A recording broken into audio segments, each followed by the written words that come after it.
ዛሬ መዋዕለ ሕፃናት የገባንበት የመጀመሪያ ቀን ስለሆነ የራሳችንን የጓደኞች ቡድን እንመሰርታለን። ሌትስ ጎ! ቡድኔን ከተቀላቀልክ 3 ዳይፐሮችና 2 ወተት ሰጣለሁ። ሄይ! ቡድኔን ብትቀላቀል 3 ዳይፐሮችና 2 ወተት ሰጣለሁ። ደስ ብሎኛል። የኔ ቆንጆ ቡድናችንን ብትቀላቀይ ቆሎና ዳይፐር እንሰጥሻለን።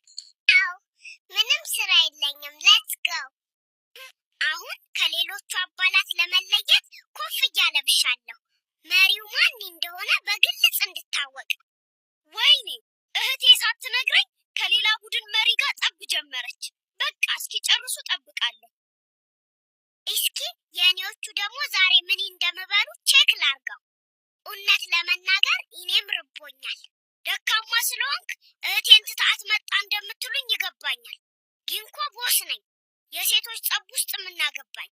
እሺ ወንድሜ የት እንደሄደ አላውቅም፣ ግን ቡድኑን በሙሉ ተቆጣጥሬያለሁ።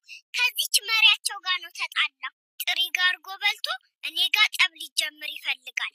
ማትሄድ ከሆነ ከምር እማዬን እነግራታለሁ። እስካሁን እያሳደደኝና ጠብ እየፈለገ ነው። አንተ ራቅ በል ብዬ ካለሁት። ለምን ትፍራለህ? ወንድ አይደለም?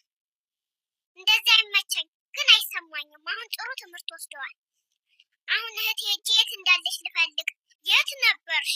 እኔ ባንቺ ፍለጋ ደክሞኛል። ዳይፐሬን እንድትቀይሪልኝ አስተማሪው አጋሄድኩኝ። በመኝታ ሰዓት ካልጋ መውጣት አይቻልም። እኔም ደክሞኛል፣ መተኛት እፈልጋለሁ። አንተ ተነስ። አዳ አስተማሪው አይደል ምን እንዳለን። ሄኔ እኮ ተኝታ እኛም የተኛን ይመስላታል። ባክሽ ልተኝ።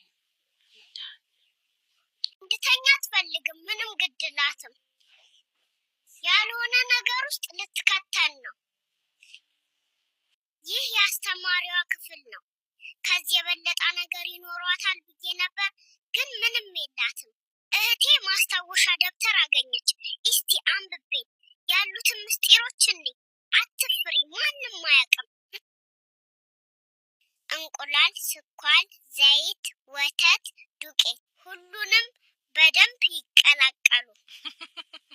የማብሰያ ማማሪያ ደብተሩ ምንም ስለሌለው እህቴ ወደ ዳይሬክተሩ ቢሮ እየወሰደችን ነው። ችግርን መፈለግ አያስደክማትም።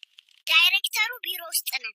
እህቴ መነጽር አገኘችና ወደደችው፣ ልትወስደው ነው። ዳይሬክተሩ ካወቀ ግን አለቀላት። ቶሎ ወደ አልጋችን ተመልሰን እንተኛለን። ዳይሬክተሩ ሲገባ ድምፁን ሰማ ነው። ፈጣሪ እርዳን። ወይኔ! ለምን መነጽር የለበስሽ? ካልጋችሁ ውጭ ምን እያደረጋችሁ ነው? አሁን አሳያችኋለሁ። ዳይሬክተሩ ሁሉንም ሳህኖች እንድናጸዳ ነገረን። ችግር ውስጥ እንደምንገባ እየነገርኩሽ ነበር፣ ግን አላመንሽኝም። አሁን ሁሉንም ሳህኖች አጽድተን ጨርሰናል፣ ግን ዳይሬክተሩ የክፍሉን በር አጸደዋለን። ይህ ለመጨረሻ ጊዜ ነው ምንትያዬን የምሰማው። ሁለተኛ አልሰማትም። ደግሞ ምንም አይደለም። ማጽዳት ጨርሰን ወደ አልጋችን እየሄድን ነው። ዳይሬክተር ከምር አትመቸንም። እናም በመዋዕለ ሕፃናት ውስጥ የመጀመሪያ ቀናችን እንደዚህ ነበር። በእርግጥም ትንሽ ከባድ ቀን ነበር። ደህና አደሩ። ይሄ ቀጣይ ጠዋት ነው። አሪፍ እንቅልፍ ተኛን።